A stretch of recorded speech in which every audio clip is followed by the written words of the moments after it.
Berbagai upaya dilakukan Otorita Ibu Kota Nusantara, OIKN, untuk menggenjot masuknya investasi non-APBN ke IKN Kaltim. Untuk diketahui, hingga groundbreaking ke-8, investasi non-APBN di IKN telah menyentuh angka Rp58,4 triliun. Ini artinya, masih jauh dari target investasi 2024 yang ditetapkan sebesar Rp100 triliun. Untuk itu, OIKN terus melakukan berbagai upaya dan menjalankan strategi paling efektif untuk mengundang para investor agar tertarik berinvestasi di IKN, salah satunya adalah dengan menggelar Nusantara Fun Run 2024 yang diikuti oleh 3.128 peserta dari seluruh Indonesia. Selain itu, OIKN kini memberikan batas waktu 18 bulan kepada investor swasta untuk memulai pembangunan di Ibu Kota Nusantara, IKN, Kalimantan Timur.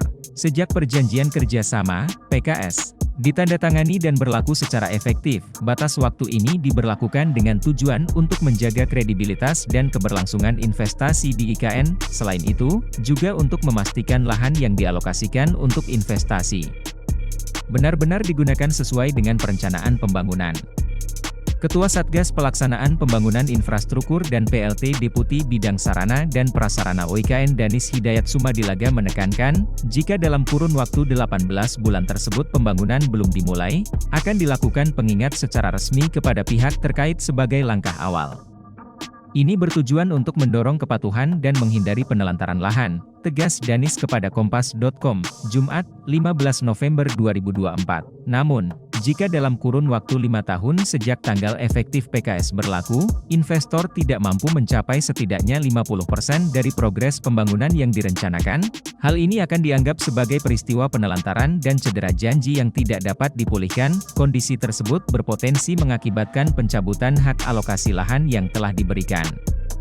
Penerapan aturan ini menjadi penting guna menjaga kredibilitas dan kelangsungan investasi di IKN serta memastikan lahan yang dialokasikan benar-benar digunakan sesuai perencanaan pembangunan, tutur Danis, seperti dilansir Kompas.com.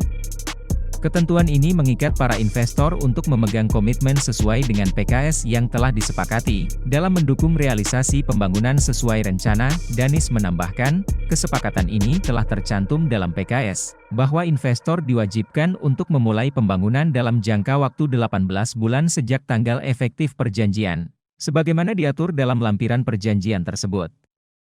Download Tribun X sekarang, menghadirkan lokal menjadi Indonesia.